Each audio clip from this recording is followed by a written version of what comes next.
All right, thanks, Vincent, for that report, which now takes us to our next segment, which will be taking a look at what's been making headlines in the papers. We'll be having this review with my panelists this morning. I'm already joined by FCPA Hesbon Omolo, who is a council member from the Institute of Certified Public Accountants of Kenya. A very good morning. Good to see you and welcome on this big day, the day of numbers, some may call it. Thank you. All right, indeed. And also John Kinuthia, who's the Senior Programs Officer from the International Budget Partnerships Kenya. Very good to see you as well. And I hope your morning has begun on a good note. Hopefully it will end the same way. Let's begin with the Daily Nation now, because what is captured here is basically what we expect to see in Parliament. Now, Ruto tax pain points. Treasury Cabinet Secretary Njuguna Ndungu will today read President William Ruto's maiden budget as his administration gears up to deliver on his election promises. Even though some of the tax proposals have come up against stiff opposition, and while Dr. Ruto says we must all endure the pain before things get better, a majority of Kenyans are already feeling the pinch of the high cost of living. Will he relieve the burden? That is the question. But still on that point, on the pain points, we have the issue of the VAT on fuel. MPs have retained the proposal to increase VAT on petroleum products from the current 8% to 16%. This will have a ripple effect on the economy, translating to high transport and goods costs. You have the issue of the housing levy. MPs have amended the bill to lower the levy from the 3% to 1.5%, but they remove the 5,000 limit for both employee and employers. Workers will also not get a refund of their contributions. It is now a tax. Turnover tax bracket of businesses eligible goes back to 1 million from 500,000, but upper limit raised to 25 million from 15 million. Turnover tax also increased to 3% from 1%. And pay as you earn. MPs create 2 new pay as you earn tax bands, meaning employees earning between 500,000 to 800,000 will be expected to pay 32.5% pay as you earn, while those making over 800,000 will fork out 35% from their earnings. This came from that finance bill report 2023, which was tabled yesterday in Parliament. Let me begin with you, Hesbon. What are some of the key takeaways from you from that report that was tabled yesterday, just giving us an idea of how the government intends to tax Kenyans? What are some of those issues? What is that one thing you think, this one we have to look very closely at? I think, thank you. There are quite a number of things you take home when you look back and follow through the journey. Right. Initially, there were proposals that many members of the society felt were too punitive, and there was need to look at them.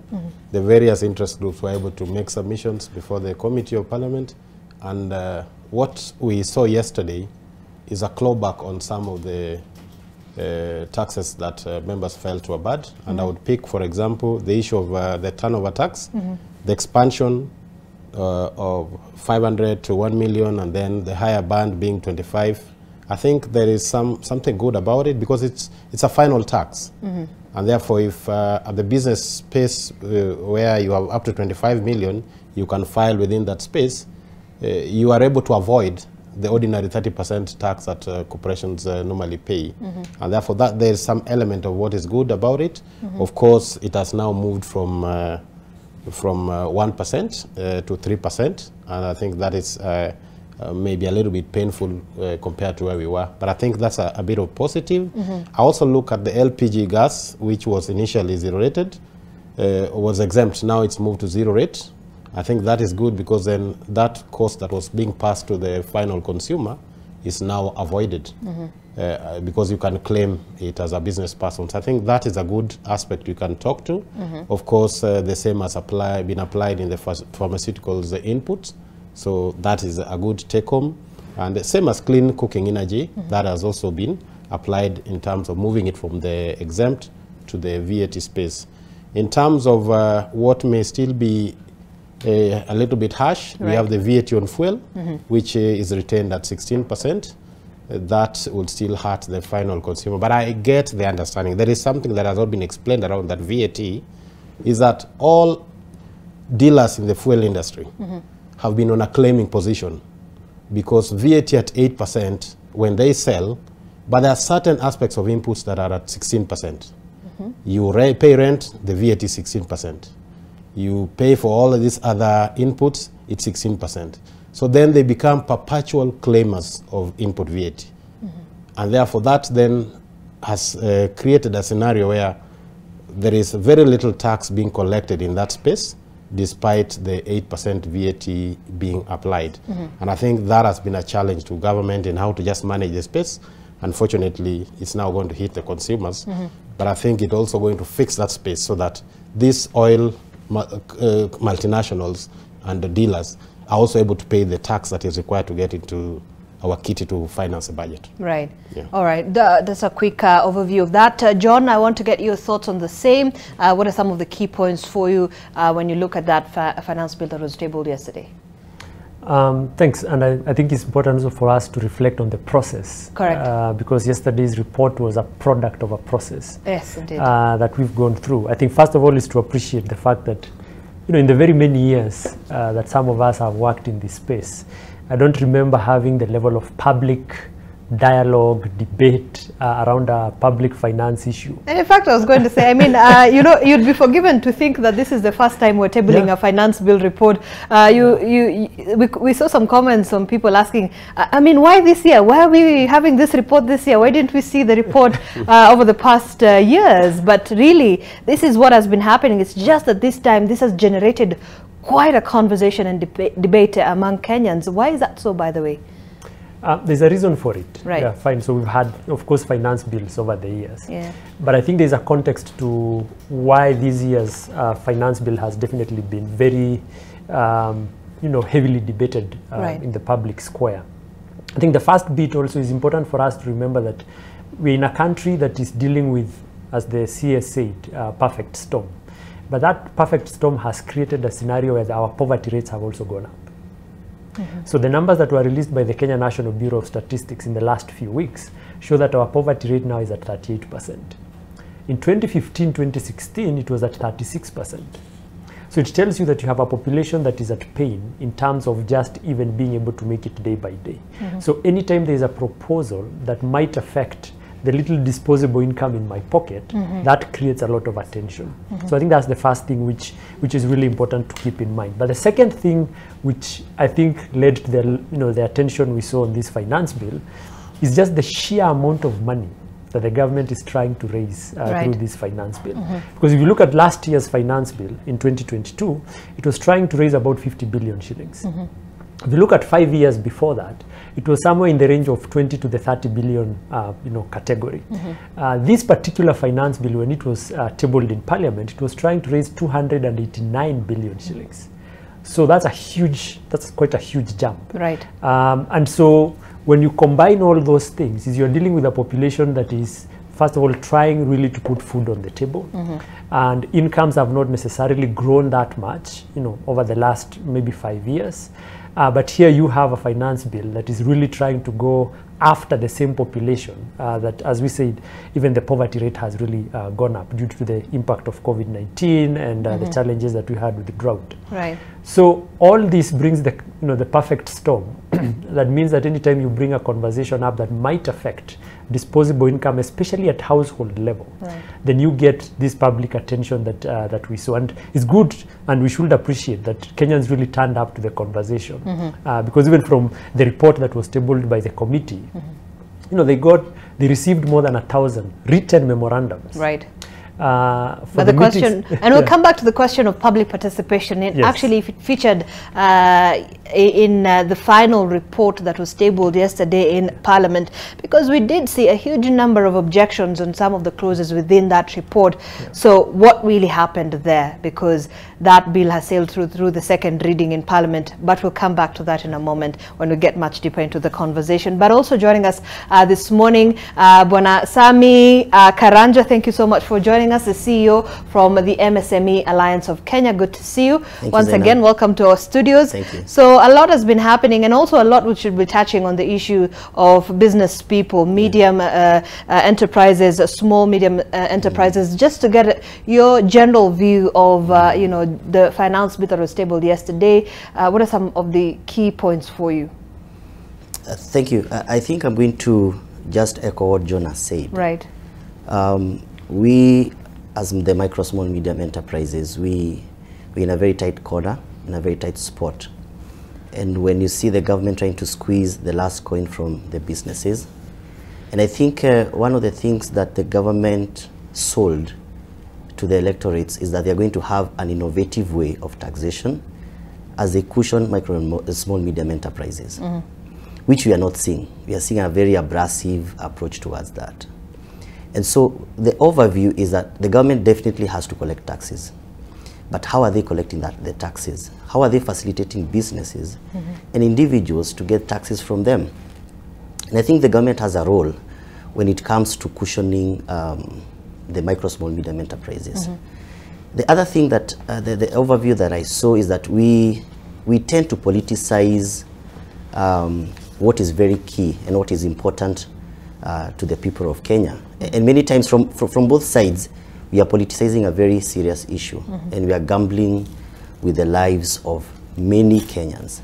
And so we have to have a very, we have to have an introspective approach towards that as a country, and a very candid conversation towards that. When you talked about even public participation, and I was just listening to a few of some of the people who are saying they participated.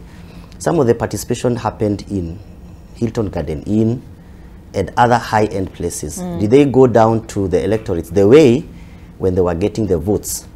They go to the markets, wanakula mahindi, you know, and they listen to the views. And they listen to the views. So are the views captured this time around? Exactly. And that is why I think it's a high time that the chapter 1 of the Constitution, it has to play that we have the power, we have the sovereignty of this country, and the leaders must not force down our throats what they think is going to cushion them, because as much as you're talking about the finance bill is an amendment of acts of how the government is going to raise money, but how again is the government, how is the expenditure of the government? Right. Because these are two conversations that we have to have, you know, in a very serious note. So you are raising money this way, and how is the expenditure? When you look at the government is bloated, and many other things are not happening right. And so this conversation must continue in a very deep way, and have a very deep analysis and a very candid analysis, because when you look at where the micro, small, medium enterprises are, you can't tax them anymore. You're supposed to cushion them, because some people now are moving from importation to manufacturing. But do we have the, you know, the conducive environment to do that?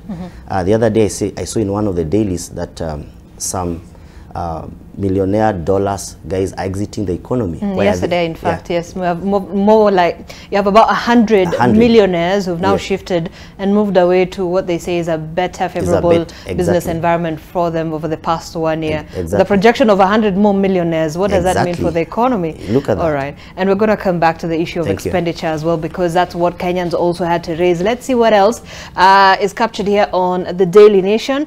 I'm just going to move forward to see very quickly how a man lost his hand after machete attack on Miraa theft allegations. A man known as Douglas Munene stares blankly, his face a portrait of shock and trepidation.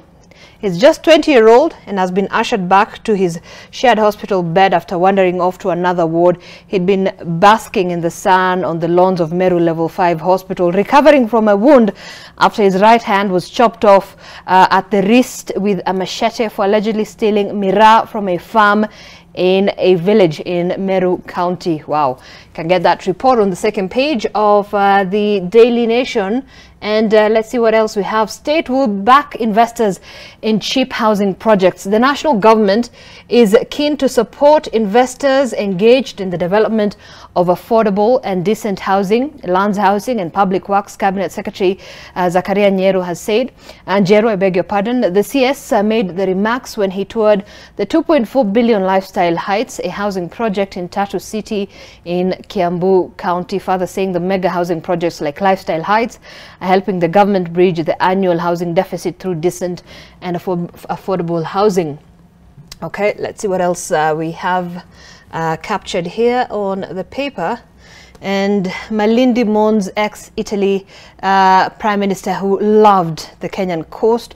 Thousands of people gathered yesterday for former Italy Prime Minister Silvio Berlusconi's funeral service. Malindi's residents called to mind positive memories of the billionaire, what they termed as Playboy. Berlusconi, who died at the age of 86, was admitted to a Milan hospital for what aides said were pre-planned tests related to his leukemia. Has left a void at the Kenyan coast where he has been a darling to many.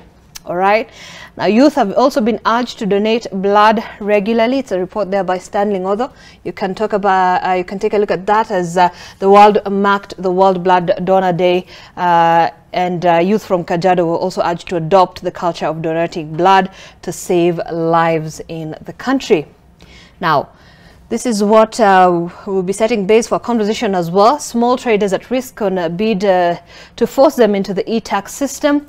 Entrepreneurs are facing tough times ahead following Parliament's approval of the proposal by the Kenya Revenue Authority to have the smallest of businesses brought under the tax net through a requirement that they use the electronic tax invoice management system to record sales. Well, this would provide KRA with a 24-hour view of their operations, seeing transactions as they happen in order to tax them. The National Assembly's Finance and National Planning Committee, in its report on the finance bill, rejected calls by multiple stakeholders to delete or amend the proposals that only invoices generated through ETIMS would be accepted for tax purposes, despite concerns that the action risks driving many small enterprises out of business. So that's one of the issues. I know, Sammy, this is something that you're keen on, but really just quickly, what does this mean for you know, businesses when you're talking about the fact that we're going to make sure that all of them are under this electronic tax invoice management to record their sales? Thank you, Zainab. Now, when you look at the e-tax, the system, first and foremost, when we had a public participation with Kenya Revenue Authority, we said that we are going to pay taxes, but simplify the process. And everybody must pay taxes, and we agree to that. But why are you taxing and how are you taxing? Because when you look at the turnovers of the micro, small, medium enterprise, let's even go to the micro and the small, they are in which bracket of taxation? That's number one. Number two, when you use the e-tax, how are you going to tax the boda guy? How are you going to tax the mama mboga down there in the market? So the government should be able to come with innovative ways of taxation, but not force systems which do not work. The ETRs, I remember I had a conversation even in the commission about the ETRs. They are wiping away the ETRs. They had introduced another level of using the ETR, the e-tax. Then they go to teams and many other tax avenues and portals that they want to, to execute. Now, we told them, and you said, simplify taxation. Let me use a USSD code to pay my taxes. Yeah.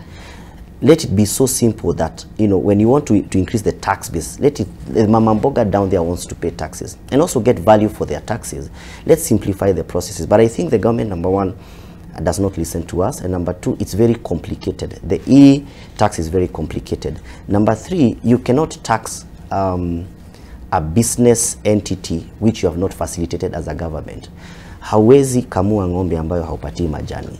You have to facilitate, give a conducive environment, and give them reason, to pay taxes. Lastly, but not least, we pay taxes. The government must have, and I think we shared this in another show here, the government must put a human face towards taxation. Taxation should be sold to the taxpayers as a patriotic initiative by the government. But the moment it looks like a very complex system that people would sort of shun away from when they hear. Definitely. Now we're bringing this monster called ITMIS. Yes. So what is it all about? And you have all these electronic, you know, Yes. systems that have to work around your business. You think this might render a lot of people jobless? Not really, because, you know, They say, look, I'm not going to start a business, let me just stay home. they will start a business, but they're not going to pay taxes. Right. And it has been happening. So if the government wants the SMEs to pay taxes, first and foremost, simplify the process. Okay. Sell that idea as a patriotic initiative by the government, and make sure that whatever we are putting on the table in terms of payment of taxes, we get value for our money. And lastly but not least, people are going to even to cook books towards that, because how do you, when you look at the system, is very complicated. Now tell a mama mboga, that's what you are telling the government, tell a mama mboga to open a Gmail. Tell a boda boda guy. I'm not saying that they are not educated, a good number of them, but I'm saying the majority of the people that I represent are not in that space. All right. Right. So that's going to be a tough one. Let's hear Yes. from Hesbon just very quickly. The paper says that Kenya's informal sector employed 16 million people last year, having created 702,900 new jobs during the year, according to the economic survey. So do you think that, you know, by saying, look, we need to expand our tax base, and we need to have this micro, small and medium-sized enterprises captured so that we can increase our tax revenue as a country, what risk does that pose to this mama mboga, boda boda guy out there? I think I feel the pain of Karanja, being that the SME sector is hugely affected, but I also feel the pain of government at the same time. We have this huge public debt that consumes 1.6 trillion, almost 63% of ordinary tax revenue. That is so huge. So you have 37% to run recurrent, or then now go back to additional debt. So I think at the end of it all, it is okay to tax the mama mboga, but simplify that process. So I think the ITMS is good, and it will net certain entities that have avoided the tax bracket, but there is that segment that is still lagging behind, and the mama mboga that cannot have the Gmail, for example. Though I believe everyone who has a PIN, there is that element where you share your email address. Then it will need a lot of civic education. A lot of civic education and a lot of collaboration between the players, sector players like the MSME, with Kenya Revenue Authority to relook at some of the things. What I love more about what we are engaging in now is a level of participation. I know you had mentioned the public participation bit, but the listening bit, I think for me is a very good thing, that now as an SME, you don't have to deposit 20% to go and contest a tax decision or a demand by KRA. That's been now dropped. That means they are listening. But that has been removed from the, it's been removed, the bill, yes. And of course it was offending a law, because there was already a decided case that was touching on that kind of aspect. So I think there are certain good things, but definitely there are certain conversations that we must have to be able to collect this tax, because a tax system must be simple and understandable. We are currently reviewing or developing a tax policy. And some of the cardinal tenets of that policy is simplicity in collection, ease of understanding. So those are things that we must be able to address. I know from a KRA perspective, you want this tax collected. You're looking at probably the MSME. That medium enterprise can have all that structure, can be able to fill those ITMs. Do you think our current tax policy has worked against what KRA hopes to achieve by, you know, getting maximum revenue? As far as I know, it's now that we are developing a tax policy. So that's a challenge we have. So that how definite some of these taxes are, how predictable they are, has been a challenge. So once that is embedded, then we have a duty now to align with that tax policy. Because some of the proposals, like you can only recoup certain interest within 5 years, less than 3 years. So if 3 years and you've borrowed hugely to invest in capital projects, you're probably discouraging investors. So there are certain gaps that we have, but I think for the MSMEs, that aspect of simplicity and ability to have the mama mboga on board, because when it's not clear, there's a tendency to avoid. And I think, and even evade, which is criminal. So it is important that the conversation goes beyond rolling out the ITMs. KRA can still be able to engage the sector so that we have a simpler way, even if it means some amendments to bring in the USSD code, which every person with a hand gadget can be able to use, so that you marry the two. It's a bit complex, but I think it's possible. We are the leaders. You have the digital literacy, which has gone quite high. You have, you know, people, I think every single person who owns a phone, and it's so much simplified to use like a USSD code, like you said. So perhaps what all of you agree is the issue of simplicity, that it must be simplified. Yes. Otherwise, people will find innovative ways of sort of trying to get, you know, their way out of that. John, do you agree with the same, that we must simplify this for the people?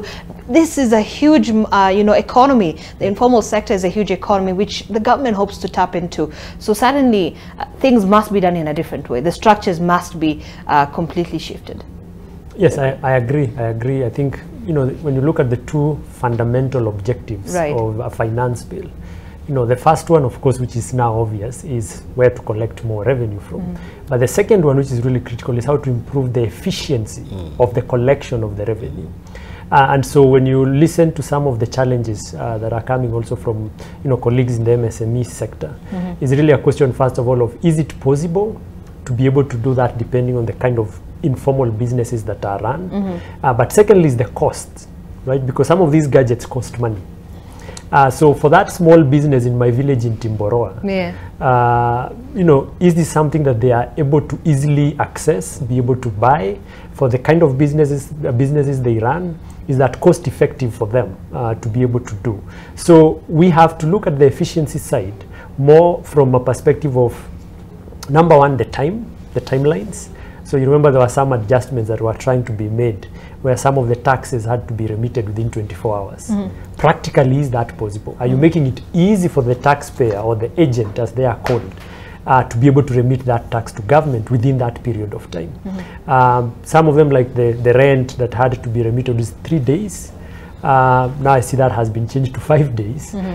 Initially it was 20 days, right? So you had a period of 20 days to gather everything and then remit your taxes. So in a sense, the government has to find ways in a very informal economy to make it easy for those informal business persons to be able to pay taxes in a way that they don't feel that they have to leave their everyday job to be able now to deal with just payment of taxes. And secondly, that it's not going to be too costly for their businesses to comply. So if the government makes that easier, then also you have an easier time in encouraging people to come into the tax bracket. Indeed. All right, and on that note, we will be taking a very short commercial break here on AM Live. When we come back, we'll continue with just paper review very quickly to see what else is captured on the Business Daily, Taifa Leo, the Standard, just very quickly as well. And then we'll get into a conversation as we begin our rolling coverage of Budget Day 2023. Talk to us. The hashtag we're using is AM Live at NTV Kenya. You can also tag me at Zainab Ismail. We'll be back in a short while.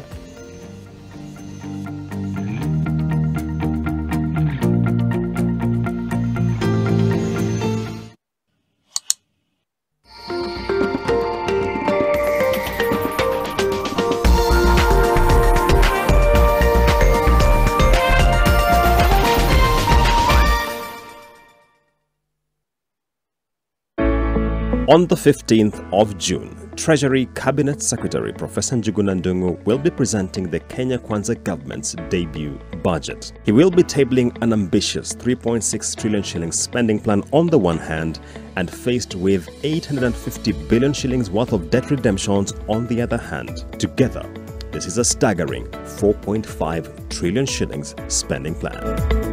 How does the government plan to finance this? Starting Monday, the 12th of June, the Nation Media Group will be on a rolling coverage of the 2023-2024 budget and what it means for you. We will be coming to you from the National Treasury, the National Assembly and the grassroots as we comb through the fine detail, interrogate every digit and make sense of what this budget means for your pocket. Stay tuned across all our platforms for the most comprehensive coverage of Budget 2023-2024. Blueband peanut butter, made with 100% pure peanuts and a good source of omega-6. Grow healthy and happy kids with Blueband peanut butter. Available in 200 grams, 400 grams, and 800 grams. Buy a pack today. Talk, we came to ball. Let's get straight to it. Ready for whatever. We gon' ride. Line them up. Let's go toe to toe. Tell them pick a side. Put in work. We don't play no games. Watch him running high. Savage mode. We gon' keep it G. Yeah, you know the vibe. When it's meal time, who gon' tell my dogs we can't eat? Oh yeah. Yeah. I'm a threat. Get the Ballin' Twister box for only $7.50. NBA, KFC, balling all day. Ready to showcase your football talent? The wait is over. Safaricom Chapa Dimba is back. Bigger, bolder, and better. Safaricom is on the hunt for the next big footballing sensation. Register your team. Visit chapadimba.safaricom.co.ke and you too can be the next football star. Cheza kama wewe.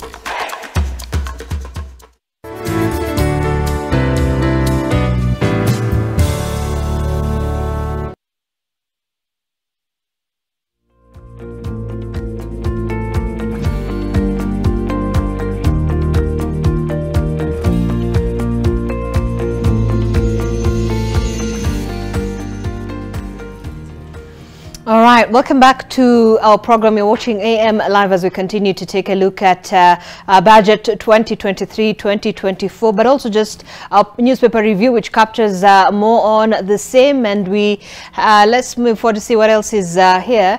Azimio urges members of parliament to stand with Kenyans. That's the Azimio La Umoja One Kenya Coalition Party, which yesterday reached out to Kenya Kwanza Alliance members of parliament, appealing to them to vote against the finance bill. They've termed the bill anti-people. The opposition warning that its passage will make life unbearable for Kenyans, and they were addressing journalists at the Stephen Kalonzo Musyoka Command Center in Nairobi. The leaders urging ordinary Kenyans to resist. Odinga was flanked by fellow Azimio luminaries, including NARC Kenya's Martha Karua. You had Kalonzo Musyoka, the Wiper leader Eugene Wamalwa of the Democratic Action Party of Kenya. We saw Jeremiah Kioni, as well as Mwangi Wairia and George Wajakoya. Now, the leaders say there is need to empower the private sector and enable it to be the driver of economic growth, but the bill does not provide avenues to boost the sector due to high tax proposals.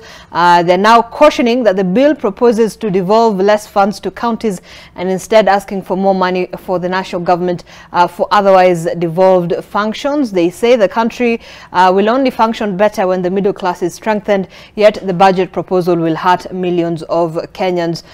So this is what Azimio said, but let's see what else happened.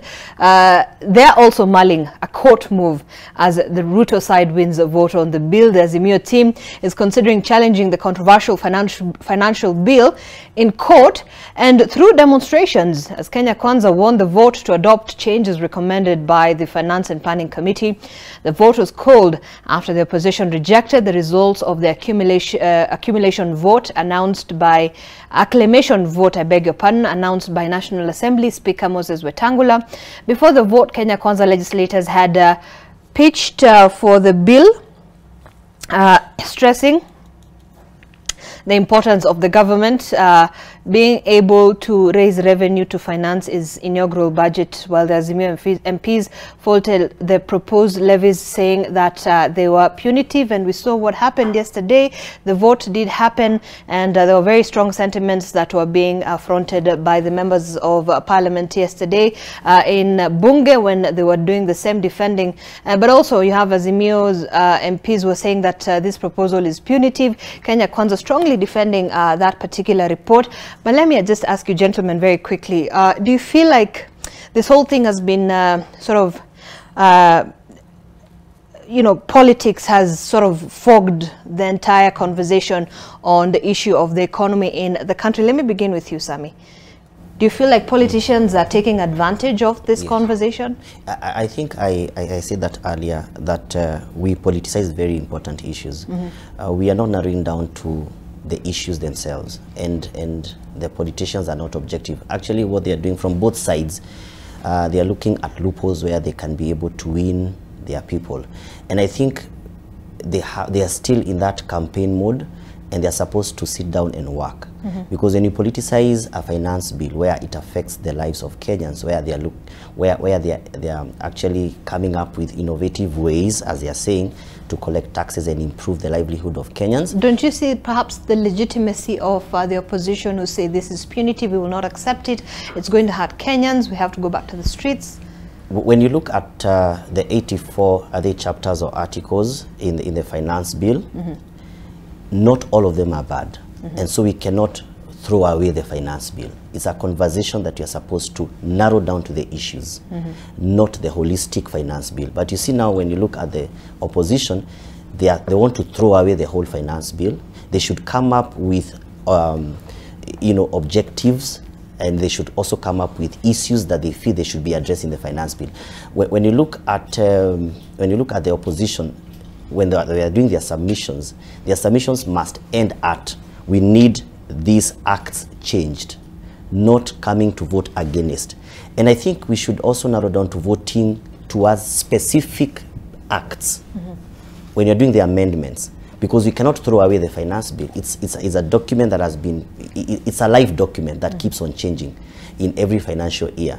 And so we should not throw away the finance bill. We should now narrow down to issues that we feel they should be addressed. So it's hypocritical when they say it's when they make such a statement saying that it's punitive. There are some issues which are punitive there. There are some acts which should be amended to be able to cushion, the Kenyans, but it's not the document as a whole. You cannot victimize that document and say it's a bad document. Right. Yeah. What do you think, Hesbon? I think I agree with him that certainly this has been politicized, because the entire finance bill, even the process of making it, it starts from a very, very early stage. It began in November, I believe? From September. That's when you set the tone. September. Yes. Right. Then it culminates into the budget policy statement. Right. Then we have the committees of parliament, which is composed of leaders from both sides of the divide. Yeah. So when you look at what the politicians are now saying, throw it away, I think the idea is isolate what is bad. And to be honest, quite a number of things that were offensive have been amended or changed. And you could count, you could go on and on. There are two issues, I think, Okiya Mtata raised that were already pronounced through the court system. Those have been dropped. I had mentioned that earlier. Then there are those that, of course, still need to be looked at. We've mentioned the VAT at 16%. Yes, it addresses a problem within the sector, but it creates an additional layer of taxes to the common man, and that may push up the cost of living. But I think there are also other good things. Yeah. We talk about the housing levy now. Previously, it was one side that opposed it. Now the ball has shifted to the other side. That's politics. But ask yourself, even for the MSME sector, how do you have a thriving manufacturing sector? How does the people who are producing the goods that we sell operate cheaply? The cost of doing business. There is the aspect of fuel. There is the aspect of labor. How do you make labor cheap? If the cost of living in Nairobi, a house is 25,000, for somebody earning 40,000, you're struggling. But if we have a Marshall Plan that works, have housing that supports the industries, that a common man can pay 5,000 or 6,000 or 10,000 max and live decently. It means if I employ, whoever I pay 30 or 40,000 is comfortable within the city. So I think there's a wider conversation that we must have, because we've been there before. Why is US shifting business to produce in China? Because labor is cheap. Why is labor cheap there? There are certain factors around how people live, the cost of the food. All these things crystallize to the cost of doing business. I think the conversation needs to go deeper, and if politicians are serious, ask yourself, 41 billion goes to parliament. The judiciary, with all the staff across the country, is getting a paltry 7 billion. So where is the resources going? If you ask those, if you ask those politicians, you have the revenue side of the budget and the expenditure side. Now let's look at fiscal consolidation. What are we doing on the expenditure side? We talked of zero budgeting. What can we cut down? That's a conversation very few people want to have. Now on the revenue side, let's have a conversation. Let's ask ourselves, the CDF or what they call NGCDF, what is it based on? It's 2.5% of what? The revenue. The higher this revenue goes up, the more money that goes to constituencies. Right. So there's some aspect of what then makes it attractive for certain things to be supported. And eventually, that is what leads to the level of huge public debt, where 63% of ordinary revenue proposed to be collected goes to service debt, right? Close to $1 trillion. So exactly, and you know, you actually raise very interesting points, because then you're preempting where I was heading on the issue of debt as well. But let's just finish up on this issue, and you know, the issue of politics on this whole matter, John. Politicians and conversations of the economy, it's a very thin line. Actually, it's a very bold line, because when you look at how our budgeting system works, right, the technocrats prepare the budget and the proposals, the politicians approve them. And in every decision, as Esbona said, you know, from when we start the budget all the way in late August to when we approve it by the end of June, at every key stage, politicians get to approve the decisions. And I think for us, you know, for those of us who are not in parliament, who is really the rest of Kenyans, the question is really goes down to what choices are the politicians making on our behalf, because as they approve, and remember, we expanded their mandate in the constitution. Now we say they can approve it with or without amendments. So parliament has almost been given powers to make the budget. So the choices that the politicians are making have to be justified in a way that we can agree with or we can have a debate around. Let me ask you this. They are the representatives of the citizens on the ground. Yes. Do you think that Kenyans have a good understanding of the budget process from the beginning to the very end? Where do you think, is there a missing link there? There's a missing link, for sure. I think, and you know, the role of civic education is also given to government. I think there is definitely a big space that has still been left very grey in terms of the public understanding, number one, the process itself, how it flows along throughout the year, the decision maker, so who is making what decision at what point, and thirdly, so what are these key decisions, because at every point we are making different decisions. If you look in our budgeting system, a lot of attention is on the day that is today, the famous budget day. But actually what we are discussing today is a tail end of very many other decisions that have been made. So there's still a lot of work that we need to do. And for example, for those of us who work in the space that works with citizens, is really thinking through how do we make sure the Kenyan citizen understands that this budgeting space is not for the elite. I think he put it really well. It's not for the economists and the accountants. That is actually a space that every Kenyan can engage with. Because as I said, budgets are just about choices. Why are we picking choice A instead of choice B? And how do we because it justify affects that? everyone. It affects everyone. Everyone. All right. Let me see what else we have here as we wind up on the Daily Nation. Ruto to Haji, these are my expectations. President William Ruto has asked the new intelligence service Director General Nurdin Haji to ensure the agency is ready to deal with terrorism, insecurity and climate change related conflicts. He said the employment of data-guided intelligence will help to manage the fragile and complex issues facing the country. That's yesterday. You can see the picture there. President William Ruto taking a picture with the new NIS Director General Nurdin Haji, who is a former DPP, and his predecessor Philip Kameru at State House yesterday in Nairobi when he took the oath of office.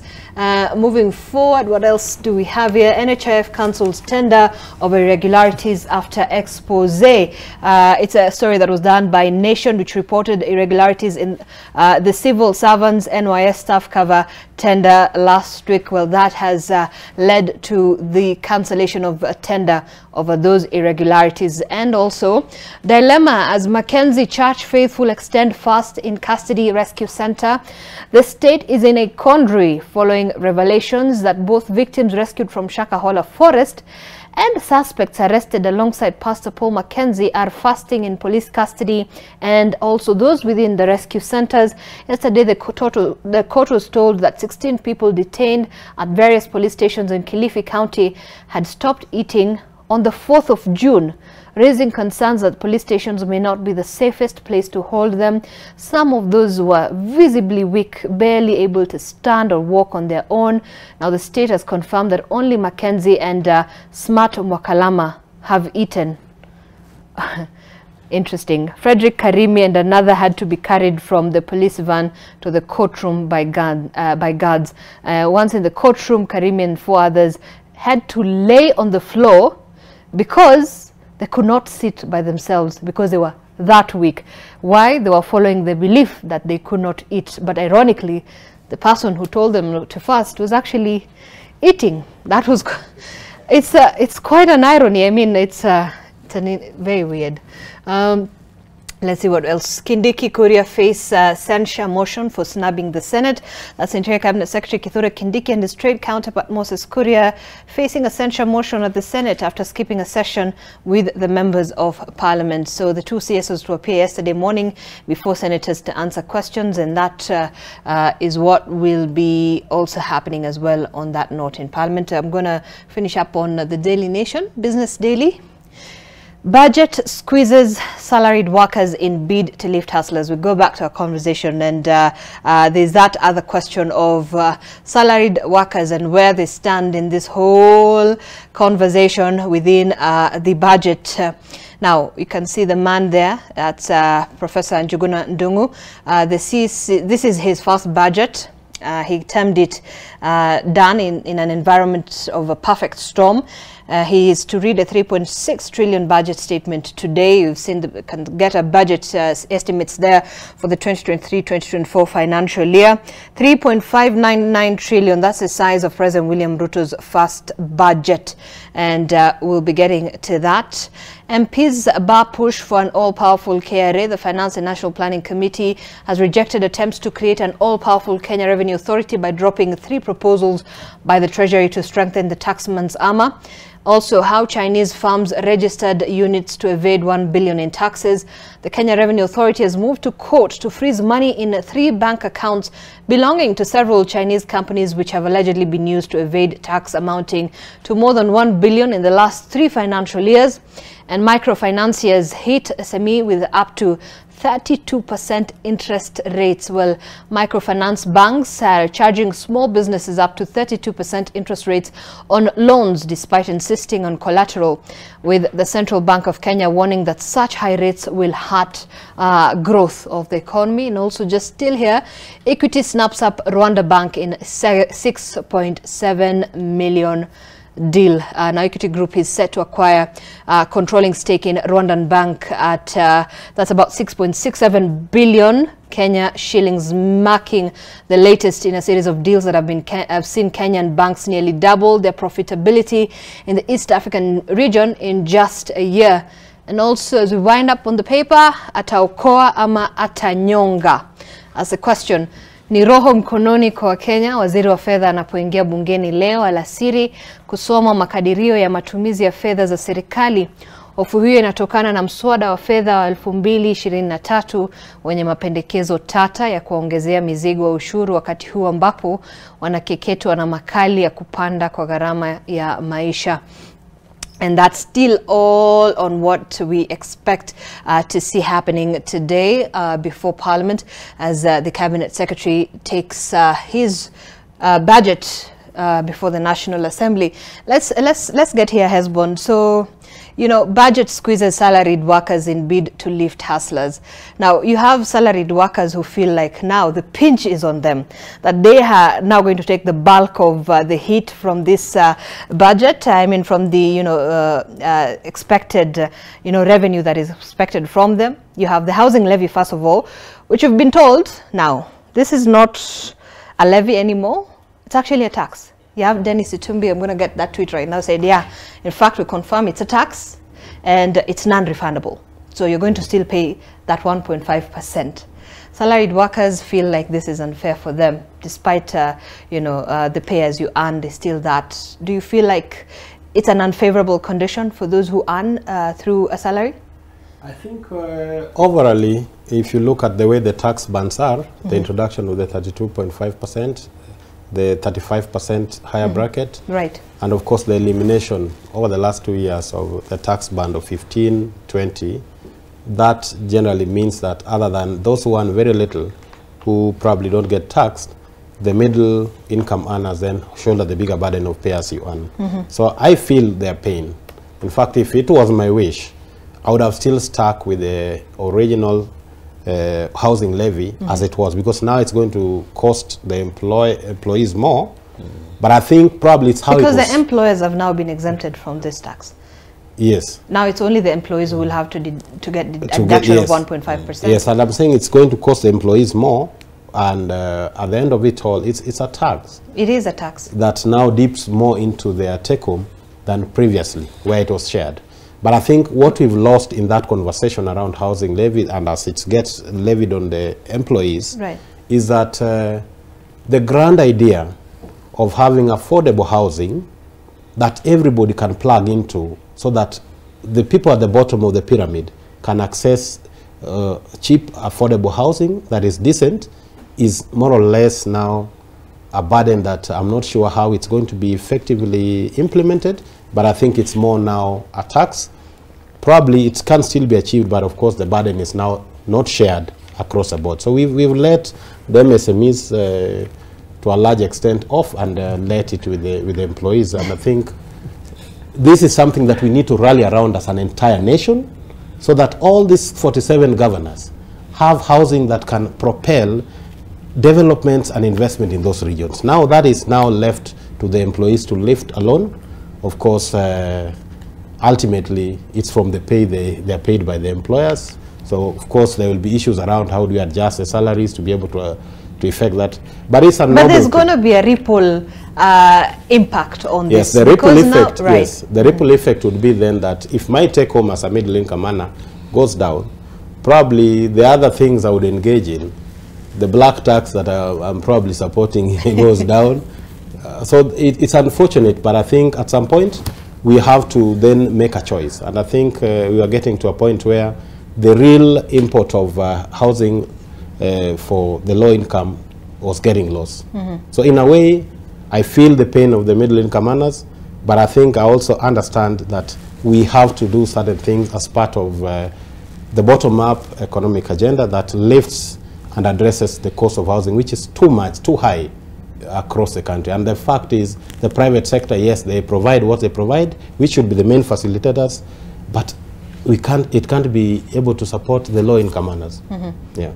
But John, is it then the question, the issue of affordability? Because look, we have houses in Nairobi, for example, that are vacant because of the high prices that are placed on those houses. So is it an issue of affordability, or is it an issue of the fact that we lack houses for people to live in? So I like the fact that this has been framed really around the impact on the pay slips of the people who are in the wage employment category. Right. Because even as we discuss the finance bill, we have to remember there's a whole other conversation happening around NHIF, which is going to be another deduction of 2.75% on the same pay slips. And as you know, the president has also been very vocal around NSSF and the need to also bump up that the contribution from NSSF. So when you think of all these deductions, they are going to the same pay slip.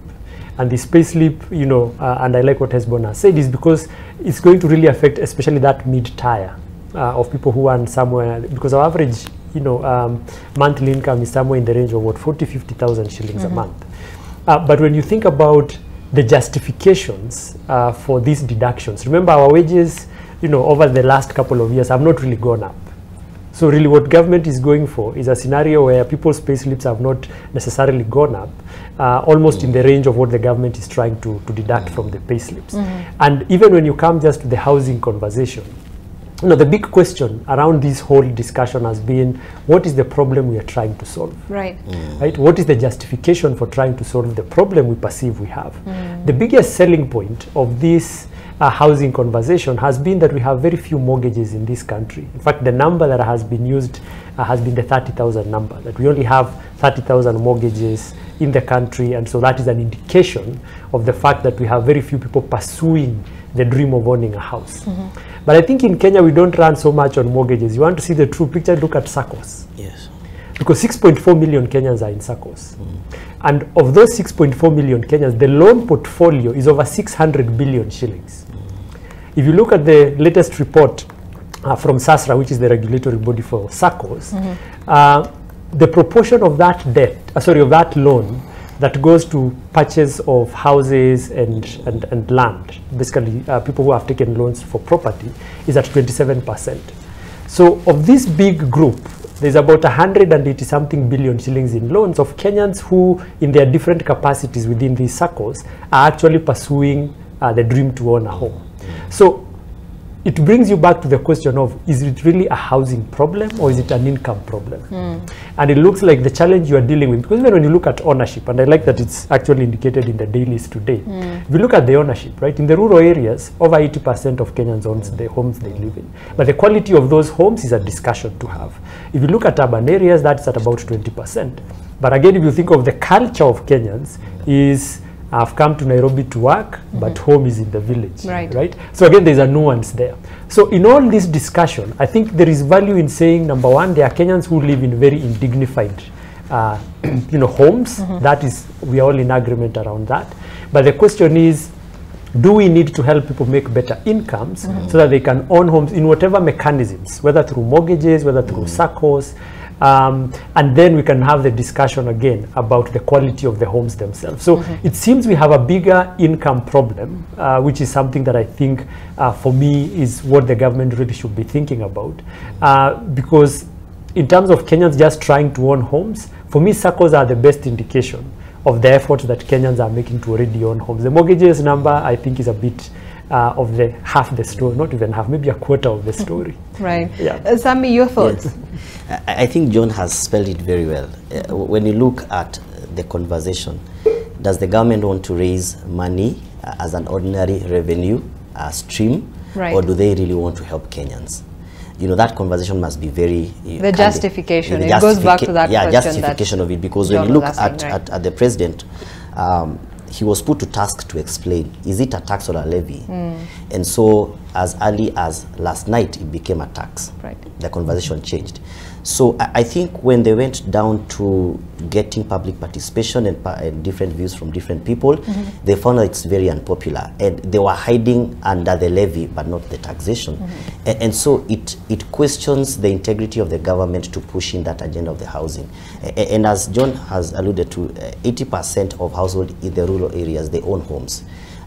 You know, you can justify by saying whether they are decent homes or not. 20%, you know, in the urban areas. So when you're looking to that, we must have a candid conversation whether it is the homes or the income, so that now we can narrow down to that. Now, having said that, when you look at the SMEs, the government cannot be able to make informed decisions if they do not formalize the informal sector.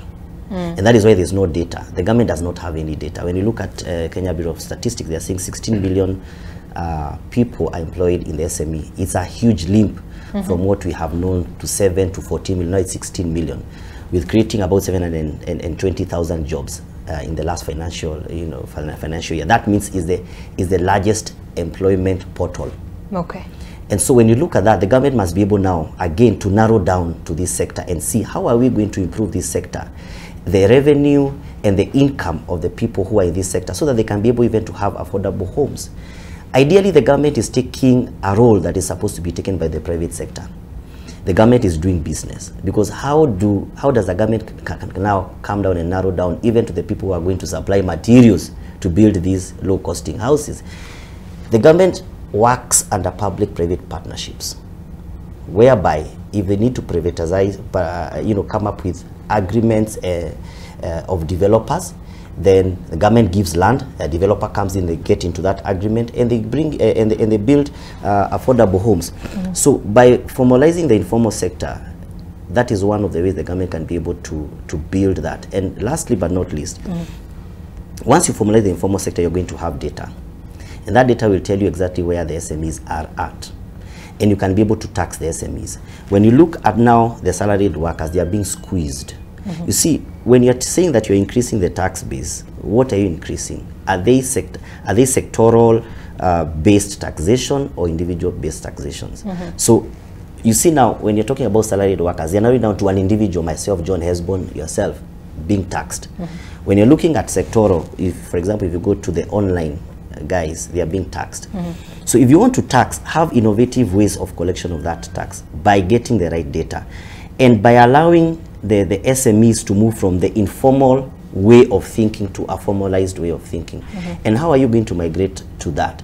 By helping SMEs, number one, come up with organized groups.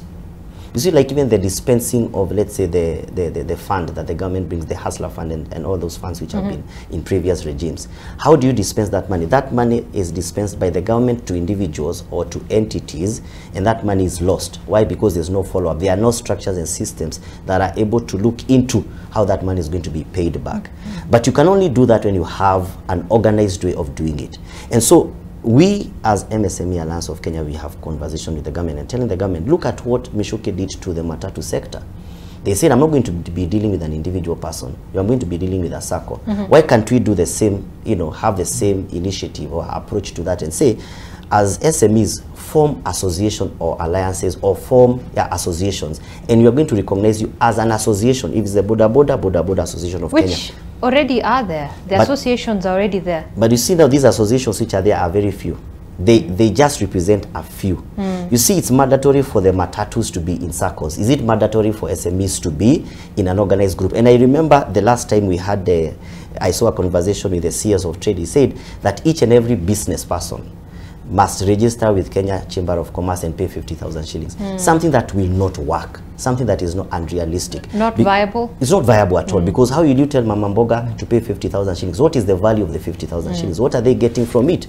Probably a medium enterprise will look into networking, but a Mama Mboga paying 50,000 shillings and their capital is 10 or 5,000 shillings, what is the rationale behind that? And I think we should be able to work. The government is working in isolation with strategic partners like ourselves and many other associations in trying to bring remedy to issues that we know and we have answers to. Yeah. All right.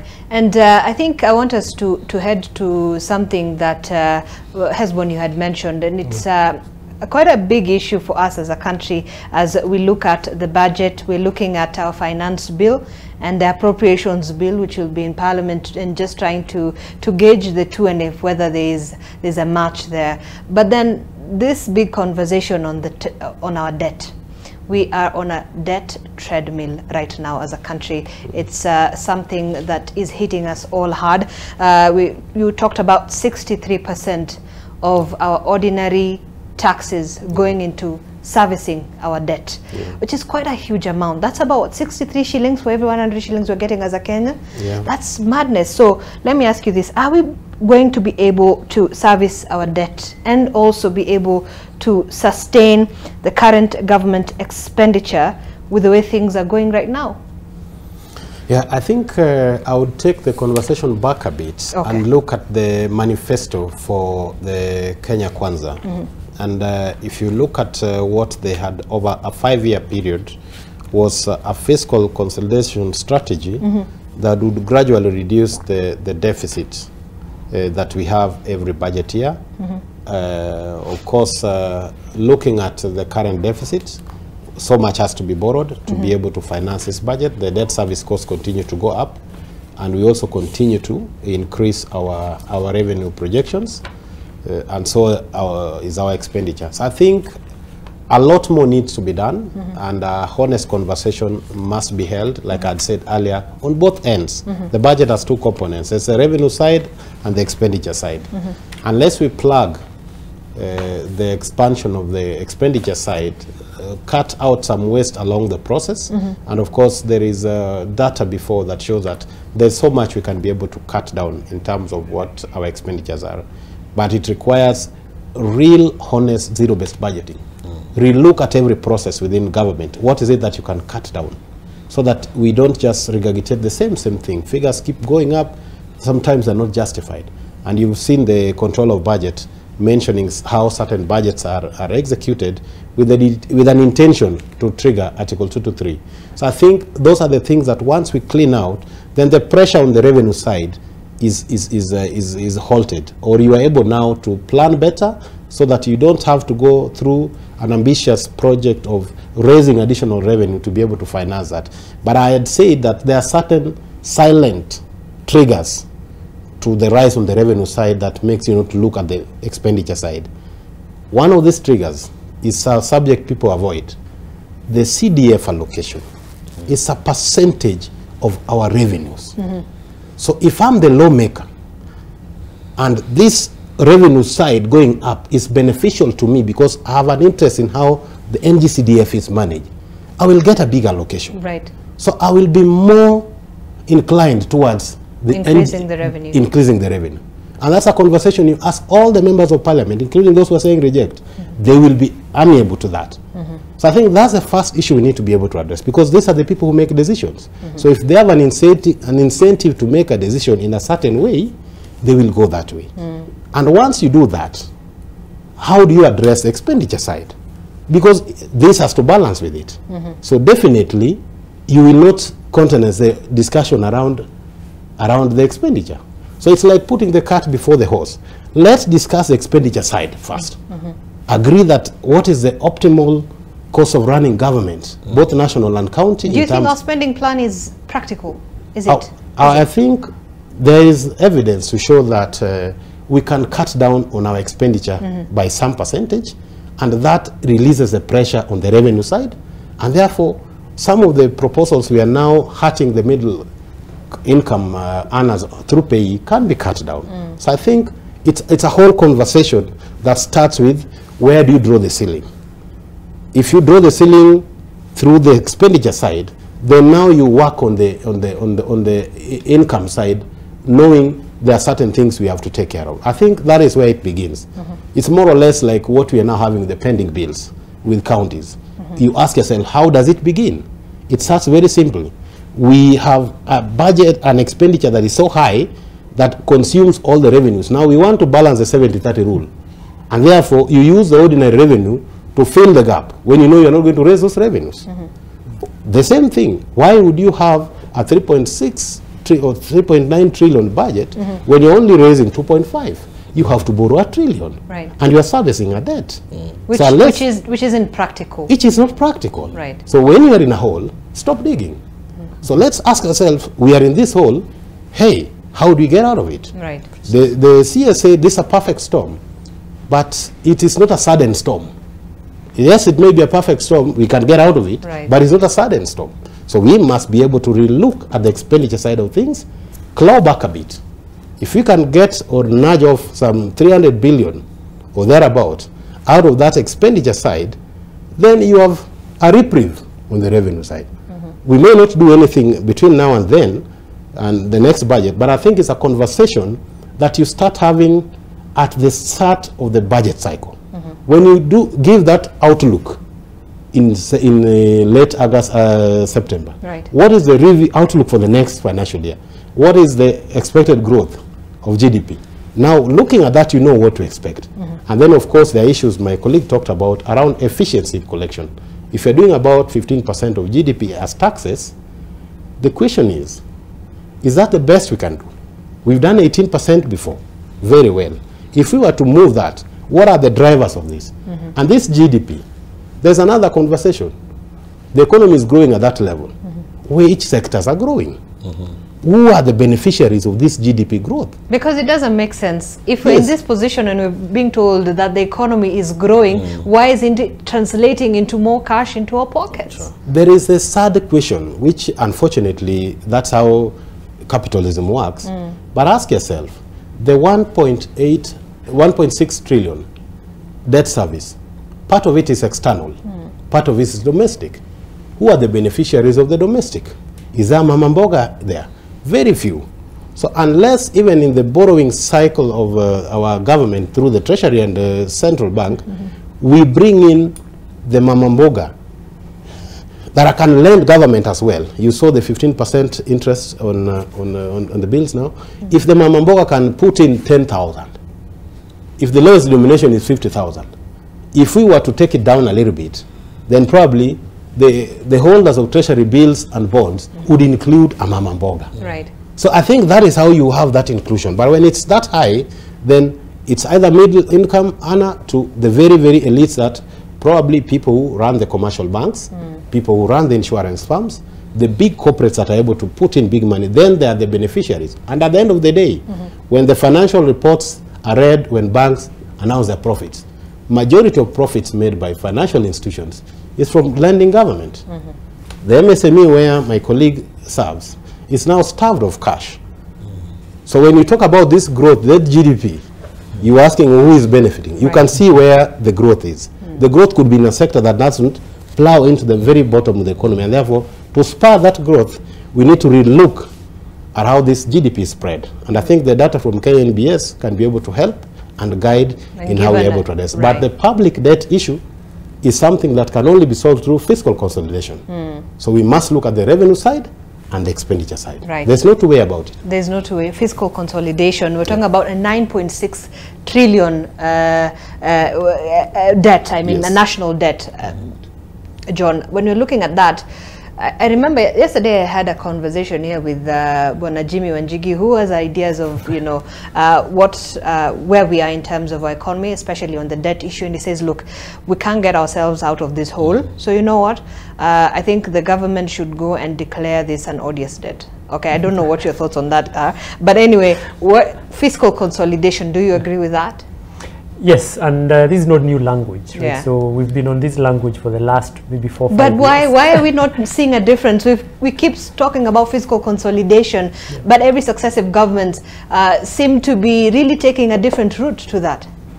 Because it's the difference between what is written down and what is actually done, right? So every year, there's been very ambitious goals to reduce the gap between our revenue and our expenditure. And you will see, you know, during the budget policy statement time when we set the total size of our budget, there's a lot of very good talk about how fiscal consolidation will be done and the reduction of that deficit. But when it comes to the point of implementation of the budget, a couple of things start playing out. The first one is we come and realize that actually our revenue targets were too ambitious. So even as we look at the budget this year, and we'll hear what the CS will be saying today, the goal is to grow our revenue by 17%, which to me is quite ambitious, especially looking at the underperformance that we are seeing in the current year. So if you don't meet those targets, immediately your deficit goes up during the point of implementation, and you have to borrow more. So the ambitious goal to reduce the deficit just goes under the bridge at that point. But secondly is because we've almost entirely placed the conversation on fiscal consolidation on how much more revenue can we collect. And as Hesbon said, and I won't necessarily hammer that anymore, is the fact that we've not really paid a lot of attention on what is it that we can actually rationalize on the expenditure side. And even the budget that is being presented today, right? One of the things you'll notice that still an expansionary budget, still growing, right? So we are not necessarily, we've reduced the rate a bit compared to the previous year, but it's still an expansionary budget. And even when it went to Parliament, in their report, Parliament also increased the size of the budget by 80 billion shillings. So it seems on one side, we think that fiscal consolidation has to be driven just by how much more revenue we can collect, but not thinking that what actually got us into the hole in the first place was the issue of spending. Was spending, the spending side, because our revenue growth has been quite decent. If you look going back all the way to 2011, 2012, on average, we've been growing our revenue by 10–12%, which is quite decent. But our expenditure has been a bit more higher than that. So I think as we think about fiscal consolidation, the government has to look back and say, what are the things that we must do? So again, this goes back to the question on choices. What is it that we must do? What is it that is good to do? And what is it that we don't have to do? We need to rationalize the budget in that sense. And I think as we listen to the CS today, it will be really good to see what measures they actually want to practically implement on the fiscal consolidations front. All right. We have to take a break, but when we come back, I'll get to you, Sam, in a moment. But I remember a comment yesterday by Kenyans saying, look, we actually at some point don't mind the issue of taxes, but the question is, are our taxes actually going to where they need to go? That's also another question, all right? So we'll take that short break. The hashtag we're using is MLiveNTV. Talk to us. We'll be back in a short while.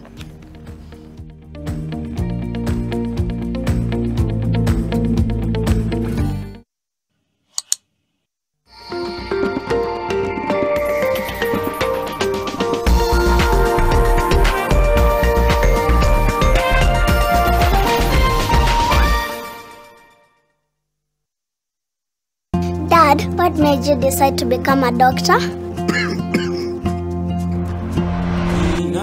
Because my father needed one. And you, what do you want to be when you grow up? I want to be happy like you. Life insured is love assured. Yo, Butru Seke, the sharp god up in the mix, know what I'm saying? NTV, shout out to you, bro. Keep it locked. Hey. sauti yako ina sound vizuri kwenye masikio. I like it. Come to the dance floor, babe. Angie. Leo tuna festa pe banga. Festa cafe banga. Another banga. And it's just like an amazing mix. I am happy today. Sin koma vitu unanilea. Inaweka shida chini na tupa mikono juu. Banjuka tu. No compromise, this the hottest combo. Unistima, uninare. On MTV, don't touch that dial. Not yet. No, what? I'm going back to the Dobrovolskis, that's it. I've come here to visit and worn out my welcome. Have you been crying? I see you've decided to go to a clinic in Israel so no one gets in your way, am I right? You're getting pregnant there, are you? I wonder who the father would be. That's none of your business. Actually, it is. Give me that thing! Oh God! What? How come? How could maternity belt? This is no maternity belt. So long? We're still waiting. She was wearing this. Don't She said it was a maternity belt. Do you know what this is? Do you realize? Huh? Take it. Yes, I was pregnant, but I had suffered a miscarriage. Mother, Valeria, call an ambulance now. Sana, water.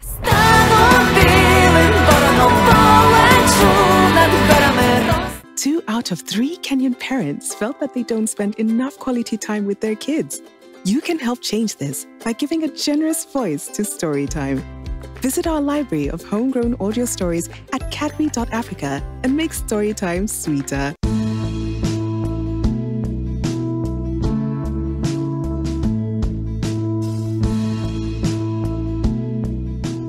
Africa Energy Forum's 25th anniversary is in mainland Africa for the first time. It will be held from 20th to 23rd June in Nairobi with the official endorsement of Honorable Cabinet Secretary Davis Chirchir, Ministry of Energy and Petroleum. Find out more at www.africaenergyforum.com. Safaricom Business is enabling organizations to connect, protect, enable and transform their businesses by leveraging technology and innovation. Through technology, we've been able to communicate, keep records, store our data, reach our customers, run our logistics. The future for both Space and Style and Safaricom looks quite promising. We are now looking to go into, digital selling to expand and improve our services and also ensure that our factory and manufacturing processes are actually quite sustainable. Secure Fiber offers your business a fast, dependable and secure fiber internet connection. Visit www.business.safaricom.co.ke to explore our range of plans tailored to meet your business needs.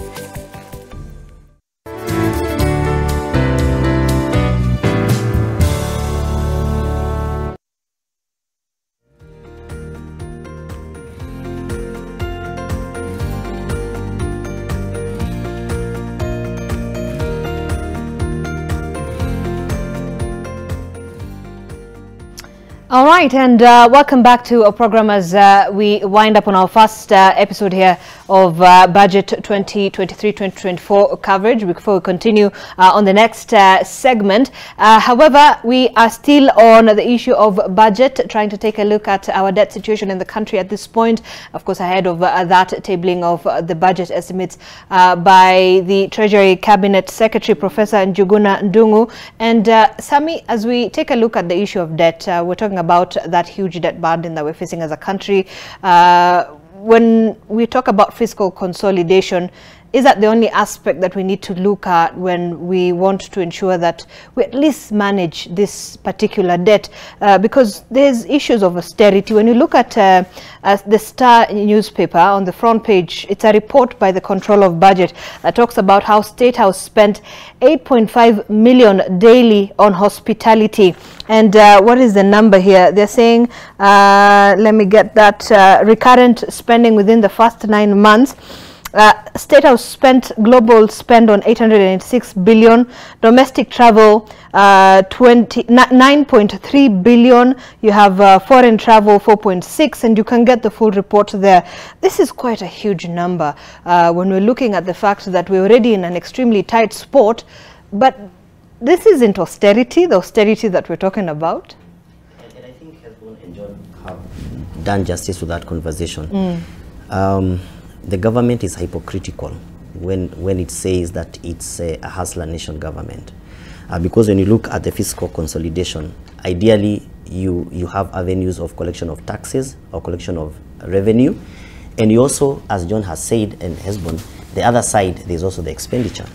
And look at what the government is doing. Look at now what we can see in the newspapers. Look at in the 9 months how much the government has spent. 1.5 billion already. Yes, right. 1.5 billion. So look at the domestic travel, 9.3 billion domestic travel. Look at the training, 3.8 billion shillings that is being used by training. Training to do what? Capacity building to who? And what is the effect of that, you know, to the common mwananchi? And I think this conversation should be narrowed down to the simplest conversation of all, because many times as micro small medium enterprises, we are lost in this kizungu mingi. We are lost there because when you look at what the economists are saying and what the government is saying, we do not understand exactly why our lives are in such a dire need to be redeemed vis-a-vis what the government is saying that we are growing the economy. And the conversation should go down. What are the indicators of the economic growth? To a mama mboga. So when you're saying the economy is okay, when you're looking at all that, what is the effect of the mama mboga? What is the effect of the common mwananchi down there who is in the micro? Yeah. The person who is doing the vending on the streets. Is the person affording to eat 3 meals in a day? Is a person being able to pay rent in Nairobi? And to what decency are they living, you know, here in Nairobi and even in the countryside? And so when you look at the expenditure of the government, it's ironical. It is immoral, to say the least. Because when you look at the amount of money that is being lost, number one, in corruption. Number two, when you look at even the allocation of this revenue, look at the executive, how much the executive is getting. Look at how much the agriculture sector got. You see, so we are not narrowing down to the most important aspects or most important areas whereby the economy is going to grow, but you are looking at financing the executive. Hospitality. If you look at the hospitality, we are talking about, was it coming to about 8.5 million daily on hospitality? Yeah. State House spend hospitality. What is the effect of that hospitality to the common mwananchi down there? Those are the questions that you are supposed to ask. Because you are spending 8.5 million and you are now squeezing the workers, you are squeezing the business people to foot a bill that you are not prudent to manage, right? So the conversation must be very deep. Number one, the SMEs will pay taxes. But as people are paying taxes, there must be the value of paying taxes. Look at what is happening to NHIF. I cannot go to a hospital with that card and be treated. You look at NSSF. How can you say that NSSF doesn't have coffers? Where has that money gone? And I think it narrows also down to the leaderships that we put in place. And Kenyans, is a high time that we wake up to see who we are giving the baton. Because it's important to interrogate the person who is sitting at the throne, to make sure that the people who are sitting there, we have interrogated them. And I think one of the politicians said that wacha tukule ngumu kwa sababu ni sisi tumejifanya hivyo. And that's a very hard pill to swallow. The conversation of the economy is a conversation of livelihood. It's a conversation that we must not gamble. When you look at these numbers, you are looking at avenues where the government is extravagant. Look at even the vehicles that they are using. Look at the expenditures, you know, when this government came on board, and I think it's in public domain. I think the office of the deputy president demanded, I think, about 1.5 billion shillings. There were cars which were supposed to be bought. You know, there were offices which were supposed to be renovated. Sincerely speaking, when you're having this conversation, even with my colleagues here as economists, we are saying this. We keep on saying that we want a Singapore in Kenya. But that's hypocritical once again. Because when you look at Singapore and you look at Kenya, when we are getting independence, we are at par. How did Singapore break and leave us? Because when you're saying we're in the developing world, I don't think so. We're in the third world. And Singapore is in the first world. There's a person who made a deliberate decision to make sure that the economy grows. And there's a person who made a deliberate decision that they don't need to be re-elected again, but they need to leave a long-lasting effect in the economy of the country.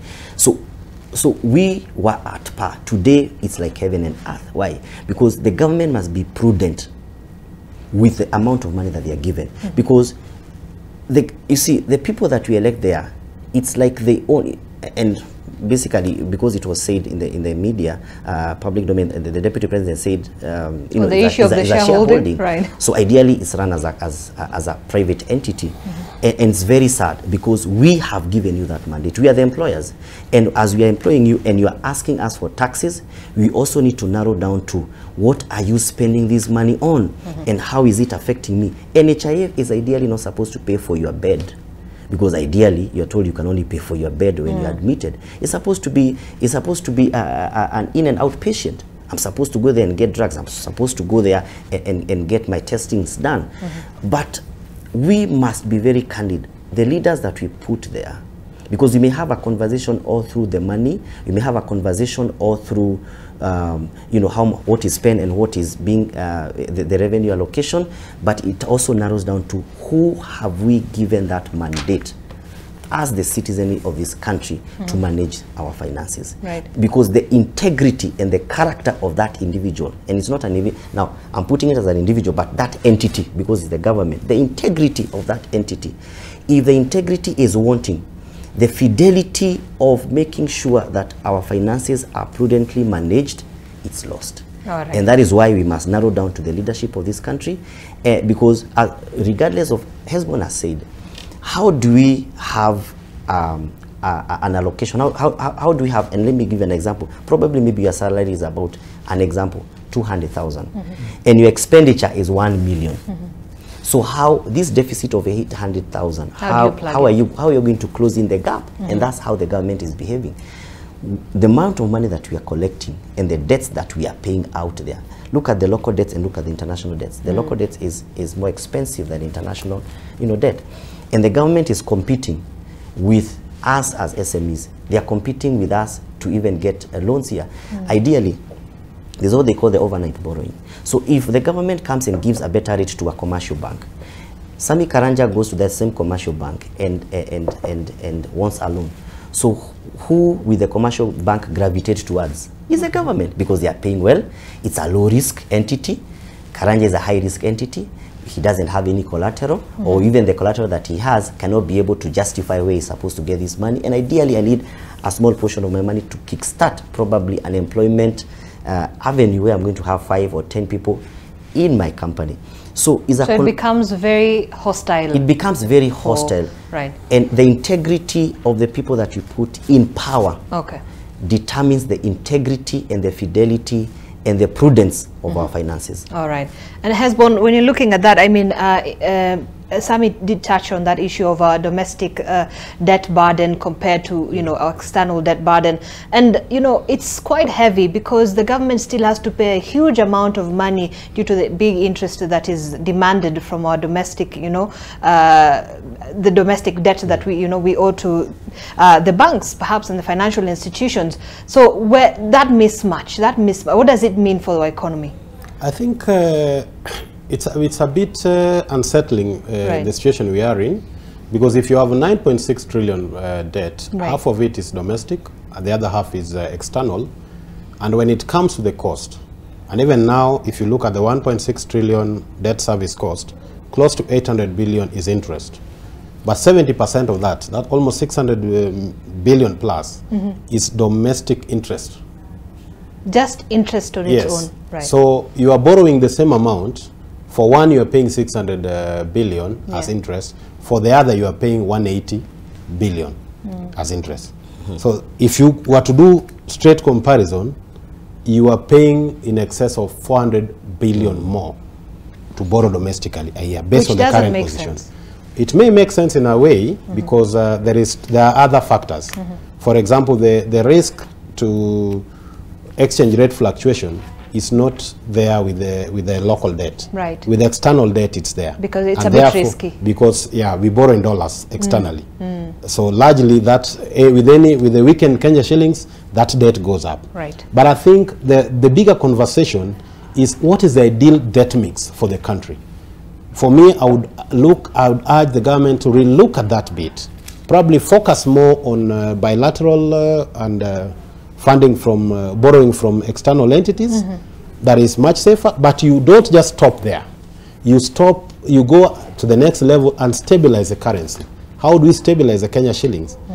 You must have a policy that promotes exports where the MSMEs are, so that then we bring in more dollars, stabilize that space. We've talked about expenditures at the presidency, but there's some silver lining around it. How? If we can have the African Exim Bank be the guarantor to transactions within African continent, why should I trade with an Ethiopian and pay in dollars? Why should I trade with a Djiboutian and pay in dollars when I can pay in Kenya shillings? And through the Exim Bank of Africa, the transaction is guaranteed. So the demand for dollars is reduced. We've had certain conversations around how we pay our oil imports. So if we are able to stabilize the currency around that, then we can support more of external debt than local, so that we free these monies from commercial banks to be lent to the Wanjiku. You remember not many years ago, under Kibaki, we had banks hawking loans because they couldn't give them to government. The government, and it starts with the deficit. If you have a deficit that is not close to $1 trillion, it's 200 billion. That's all the government needs to borrow over and above. That appetite to go to the local market goes down. Yeah. So that fiscal consolidation in a way then comes in. But I also wanted to bring in another conversation. I think let's send the message of hope. It is possible to turn around this country, but there are certain things we have to do right. But we keep hearing this, narrative of, look, first of all, we found the country in the trenches, the economy was bad, and by the way, we cannot get ourselves out of this debt trap, so we are doomed. I think that message was necessary at some point, but where we are now, we need to progress, and both sides of the divide, even the opposition. You can't threaten street protests every day. With every day's protest, you are hurting the economy. And tomorrow you're saying the economy is going down. So I think we all have to be responsible. There is a role for those in opposition. There is a constitutional order. Once somebody is elected, support, but criticize objectively. So that even this finance bill, when we talk about where we need to change, pick the bad ones that needs to be corrected, but support the good ones. Don't just focus, because for political expediency, you must narrow down to what is bad. There are several good things. We've talked about certain aspects, like Kenya is ranked among the biggest traders in what we call the digital assets. But in the world, we are probably second or third to Argentina. 200 billion plus or more is traded in that space. That money is not getting in terms of taxes to government. There's 3% that has been introduced. So Binance is now called upon to withhold that 3%, so that we bring this in the tax bracket. This is good. But there is also the conversation that we do not do, the government does not do much to support the mwananchi at the bottom level there to rise. But look at it this way. Why are we ranked ahead of the rest of the African countries in terms of digital penetration? There is an infrastructure that has been laid. We have the cable network that is beyond even some of the European nations that are in the first world. That costs money. But can we harness it in a way that grows these people, but also the government generates the revenue to drive the agenda that needs to be driven? But can we also identify social goods? And allow me to say this passionately. If you have a city like Nairobi, I know there is an income question that we need to deal with. People are not earning enough. But there's also an expenditure question. The cost of living is high. What are the parameters of cost of living? How does this translate to me as a business person? When I pay my employer a salary of 30,000, can that person live in this city? The answer is no. So what can be done to make this person live in the city? I can't just add the salary or increase my business. There is what the government must do. The government must provide me with cheaper electricity. Can we have a conversation on how much our electricity cost is? When geothermal is best, we are the best in Africa. Why is that not translating into the pockets of the common man? Those are conversations our legislature needs to have so that we address that bit. But cost of housing, why should I pay 30,000 in this city in a low-income neighborhood? In a neighborhood that should cost me probably 10,000. What is my responsibility as a government to ensure that that neighborhood has affordable housing? Enable the private sector where it can. But where there are gaps that are so huge like we have now, you are called upon to step in. But can you step in with the right structures and policies that ensure that that neighborhood has that one high-rise housing? I was excited to be in EPZ yesterday, and I looked at all the exports that is being processed there. But I asked myself, the workers who walk into this EPZ in their thousands, where do they live? How much rent do they pay around that place?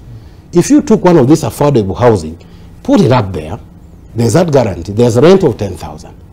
That person lives at a decent space and you can expand the operations of that EPZ. So I think this is the wider conversation we need to have. But again, as a country, how can we make ourselves the competitive entity that business is attracted to, and also we are able to do more exports than imports. Importation is shipping away jobs. That is what it means in simple language. When you import, you ship away the jobs. So the Buy Kenya, Build Kenya, for me, is a policy that must come back. And the government needs to embrace it. And as we embrace it, is the environment favorable for Buy Kenya, Build Kenya when we're talking about 16% of VAT on petroleum products? That affects production. It has, but there's something that will shock you. Within the East African region, if you rank the nations in terms of taxation, we are the least taxed. Are we? Despite all this, yes. I thought we are one of the highest taxed Uganda Kenyans. taxes VAT at 18%, Tanzania 18%. Withholding tax in Uganda and Tanzania is 30%. So overall, there's statistics. Only that the way this incidence of tax then applies is what we need to widen that space so that everybody pay their fair share, use the resources well, and of course I think we are coming from a situation where things have been bad. Right. I must mention I'm fortunate to join the board of KEMSA. We've found things that need to be cleaned up so that it should be your pain as a person in position of authority that somebody is missing a drug in a clinic because of a decision you're taking up there. So make the right decision so that things are done well. And I'm happy that there are certain steps towards changing the conversation, tackling the corruption in the country, but can we do more? There's room to do more. When you talk about some of the issues, my friend was mentioning that they are shareholders. Maybe it should be explained better. Of course, there's space for politics. If you want to trust an agenda, you need people who believe in it. But you have to convey it in a manner that says we are all going together as a nation. I think that needs to come out differently. All right. And I hope and actually have faith in you that perhaps we and your team will be able to transform the good name of KEMSA to something different. It's been a poster child of scandals after scandals. But anyway, John, budget is coming up this afternoon by the good Professor C.S. Njuguna Ndung'u. Just, you know, your final remarks as we wind up on this conversation. As a Kenyan, just speak as a Kenyan, what do you expect to be able to see in this budget that will benefit you as an individual and your family and your community? Yeah, I think as all Kenyans, of course, people have expectations. Yeah. It's the famous social contract. You know, we pay taxes, we expect the government to provide certain services that makes our lives easier. I think as we listen to the budget today, there are a couple of things that I think are important for us to keep an eye on. The first one, you know, because of the impact that we've had from COVID-19 and the drought, you know, there are more Kenyans today that are struggling. Which means that there are more Kenyans today that are dependent on government services because they don't have the kind of income that can help them procure private services. So as we listen to the budget today, for me, one of the key things is what social cushions the government is putting in place that can help at least, you know, support especially the most marginalized, the poorest households in this country. I think that's going to definitely be one of those key things to look out for. Secondly, I think it's also just to see the trajectory that this government takes in terms of you know, where its priorities are. You know, we saw the last government was very heavy on infrastructure, big infrastructure, and because again we should not act surprised with what comes today because the budget has been public for the last 6 weeks. But one of the things that I think you definitely will see, and it will be good to hear what Kenyans think about it, is just that there's a lot of more effort now towards social services. So higher budget for education, more money going into health, more money into agriculture. What does that mean for households? Because the point of growth for any country is at the household level. So if the budget responds to the needs of households, then you have a better chance of growing the country as a whole. So really is a budget that I think we should not at any point not realize of the difficulty of the economy at this point. But the budget has, at a basic minimum, to take care of the most marginalized and underserved communities, households in the country. All right. Just let me give Sami just also a very quick, less than a minute opportunity. What you hope, at least from an MSME perspective. Thank you. I think John has really done justice to that. Having said that, I think the government should narrow down to, when they're talking about 16 million people employed in the SME sector, what are they doing towards that? And we want to see the budget narrowing down to that. And one of the things that the government must be able to do is, if they're injecting money in the SME, how are they doing that? Is it through, like what you saw, the Hustler Fund, or what structures and systems are they put in place to cushion micro, small, medium enterprises?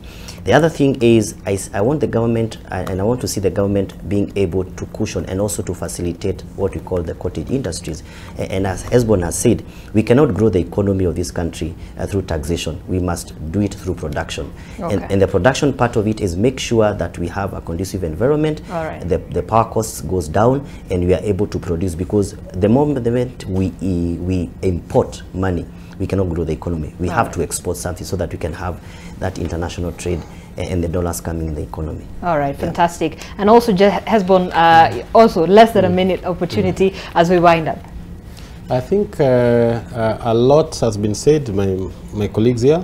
At the end of the day, our expectation is that we cushion the people at the bottom of the pyramid. Right. We also ensure that we do not chase away the investors.